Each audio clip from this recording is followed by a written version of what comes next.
Good morning and happy Saturday. This is my Clearing the Bases episode. I do this every week on Sundays, but I will be traveling to Dallas tomorrow morning, so I'm going to do it today. I don't have a ton this week, which is unusual, maybe because of the less one fewer day, I guess. Uh, but yeah, let's jump right in. Oh, I need to share my screen. Here we go. All right. So first of all, Brian, longtime subscriber, Brian sent me this. This came out of a buy, sell, trade all sports cards Facebook group. Could someone please explain how this is possible? Burbank Sports Cards is selling the card I own and have owned for a year. And he asked me if I knew. I'm sharing this with you, hoping that somebody might know how this happens. These are the exact same cards. You can tell by the autograph, the patch. It's numbered 7 to 10, which we know there could be duplicates, but everything else matches. So, how can Burbank be selling the card that this guy owns?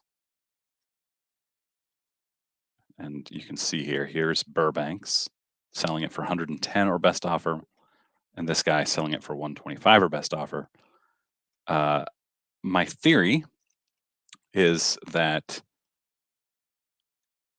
uh, this somebody grabbed a screenshot of it from eBay or from when it sold before a year ago to this guy, and they're trying to pass it off to Burbank as theirs, and Burbank just doesn't have it. Like they're I don't know anything about Burbank. I know some obviously, but do they drop ship? I doubt it.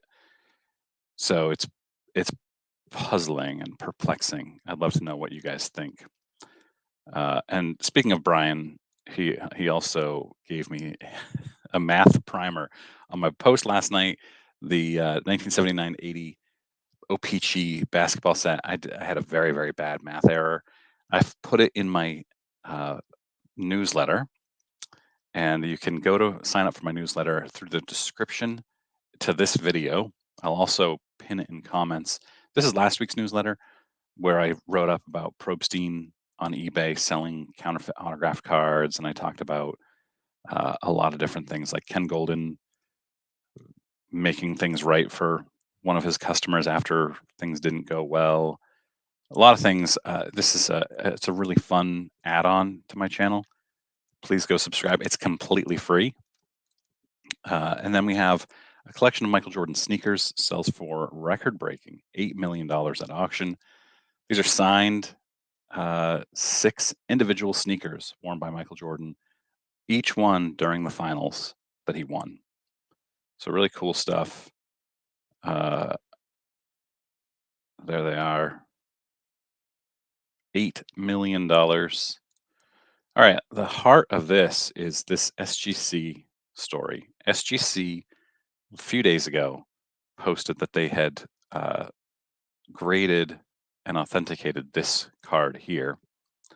And SGC brags about these types of things, as does PSA, as they should. It's marketing for them. And in the patch here looks really cool. I'm not a patch guy, but it is a 3-color patch, which I know relic collectors love. But the problem is that they the patch has been altered. Somebody took the original patch out of here and put in a better looking patch to increase the value. And that increased the value of this card significantly. And the fact that it got through SGC was pretty amazing. So here's the original patch, just a napkin, white napkin. Uh, and yeah, it also starts a conversation about how much graders get paid. So PSA gets paid $17 an hour. CGC, I think this is CGC, $12 to $15 an hour. Hold that in your thought for a moment. So then SGC, to their credit, posts a long mea culpa and says, "Boy, is this embarrassing!" Basically, and they pulled the card back and changed it to authentic altered. So uh, yeah, it's a pretty serious, pretty egregious error by SGC, and they should be embarrassed. But the fact that they were this open, they posted this on, I believe, all of their socials. I saw it on Facebook. I'm sure it was also on Instagram. Uh, Here on Twitter, they explain what happened. They say how embarrassed they are, and they show the new picture of it. And of course, TiffanyCards.com at Tiffany Cards says these are all accessible in their free altered card database. And just a quick Google search would have found it. So yeah, tough look for SGC, but I think they did the right thing and they did a great job of putting that out there. So how much SGC? Uh, we're gonna jump ahead a little bit here. Well, no, we're not. We already talked about that. I don't know how much SGC um, graders get paid. So Tyson Beck, listed here as renowned artist and hobbyist, and that had announced that he was doing a signing on Tom Brady cards, and he was art cards that he had made. They look amazing.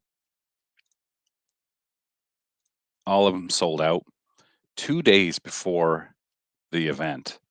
Tom Brady backed out because a third party not associated with his recent autograph card packages did not allow for the cards to be signed at the last minute. A lot of speculation about who that third party might be. The most obvious answer, and this is pure speculation and what everybody else thinks, is that it's Fanatics. This says Bleacher Report and other sources say he signed an exclusive Fanatics deal in 2020, so he wouldn't be able to sign for Tyson Beck. Um, yeah, huge bummer for Tyson Beck and Tyson Beck fans and collectors. Bad luck for Tom Brady, but I think he'll get over it. Most surprising ticket sale: signed back-to-back home run ticket from the Griffies.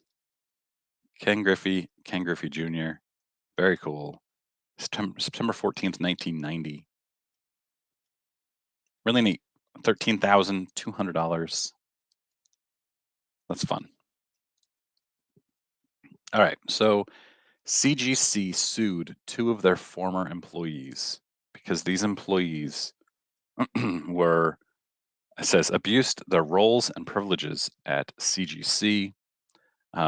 They allegedly converted customers' property, sold collectible materials in violation of CGC policies, and printed CGC labels in order to improperly label lower grade collectible products as higher grade collectible products. They engaged in a fraudulent scheme of stealing customers' comic books from CGC's facilities and generated duplicates of legitimate, authenticated CGC grade labels to make those lower graded comic books appear to be higher grade. And so then there are a lot of people commenting here, well, CGC graders only make $12 to $15 an hour. People and CGC should pay them more. It's true, CGC should pay them more, but you also shouldn't steal. You shouldn't commit fraud. So I think both can be true. This is not a one or the other. If you should go check out Paul Lesko, by the way, because he shows a lot more details in this case. Now we've got this Tommy B person on Twitter. This one, this was seen by 73,000 people, so it was a pretty big deal on Twitter the other day in the sports card world. He says that he sold this card for $4,000 on eBay. It went through authentication and passed. The buyer received the card damaged during transit, as you can see here. Here's the damage. He opened a case with eBay, and eBay put his $4,000 on hold. They sent the card back to him and told me that he needed to refund the buyer. Now, assuming that this is all true, because there's no other evidence here. There's not much to go with the story, but it seems right. You can see his eBay packing slip, return. This seems crazy to me. This feels like an eBay slash CGC, because I think CGC is the authenticator for raw cards. This feels like a them problem, not a Tommy B problem. And I want to know what you think in comments. He shipped it safely. It passed eBay authentication. And then in the shipping from eBay/CGC, it got damaged. Whose fault is that? Right? Maybe I'm wrong. Certainly been wrong once or twice before. Um, let me know. Let me know what you think in comments. Oh, this poor guy. This guy and his brother, Rob's Rare and Iconic Cards, sold their PSA 10 Paul Molitor rookie for $11,000 in 2021. Seems like a good deal. He says it seemed like the logical hobby move to make because the Kobe's and LeBrons had increased in value by 500% over the same time. Oof. And the Molitor was flat. We both thought the Kobe's and LeBrons would keep going up. The Kobe's and LeBrons went down 70%, so they're only worth $3,000 now. But the Molitor PSA 10 just sold for $66,000. So where did he go wrong? I think the Kobe bump, because he had passed away a year before, was still happening, and LeBron won a title in 2020, the bubble championship. So this is, I think, a common problem where people think, wow, these cards are crazy right now. I should buy into them, and not considering the fact that they're crazy because of an event that just happened. But yeah, 66,000. And there's a great message here. Zach Levy. Good lesson here. Rare, sought after, low pop PSA 10s are greater than, in quotes, common high end GOAT cards. That's right. This this is crazy though. It went up 6x in 2 years. A Paul Molitor and Alan Trammell rookie. 6x. Fred Lynn. Look at this.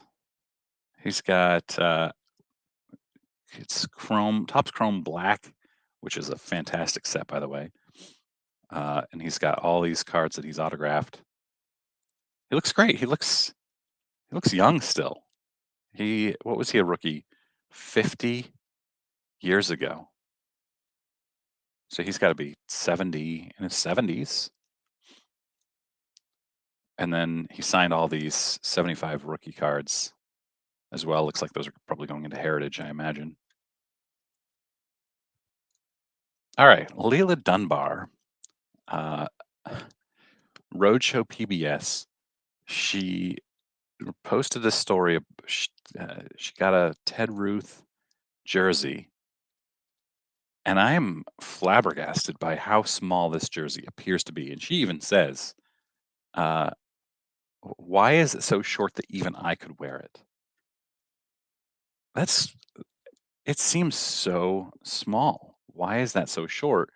If you're wondering how tall Ted Williams is, he was 6'3". He no longer is, of course, but he was 6'3". Yeah, I don't know. All right, TiffanyCards.com again makes it in here twice. Is this the greatest mislabel of all time? Look at this. It's a 1990 Donruss Dean Palmer. It says 1985 O-Pee-Chee WWF. It's got the wrong year, the wrong set, the wrong person. It doesn't even have an autograph on it. Yeah, fun. Fun. Obviously, just a labeling issue. Somebody mixed up the flips. All right, then we come to this twice autographed Babe Ruth glove from the 1916 World Series. Game worn. They call it a multi-signed. I say twice signed. It's signed twice. Currently at $320,000. Expected to sell for over $1 million. Really neat piece here. Go bid on it. It's on Heritage. All right. Travis Kelce signed this card. I hate this pic. He's talked about how much he hates this photo, but he signed it obviously, and his values are way up right now. And this guy, Coach Madrid, writes, little known fact, this card photo helped inspire every YouTube thumbnail since. And this is the perfect example. Look, Pac-Man. I love Pac-Man, but his thumbnails, he always has this face, this face, this face, this face. So that's pretty funny.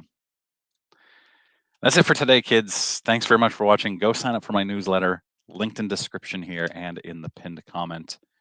I appreciate you guys watching and have a great week.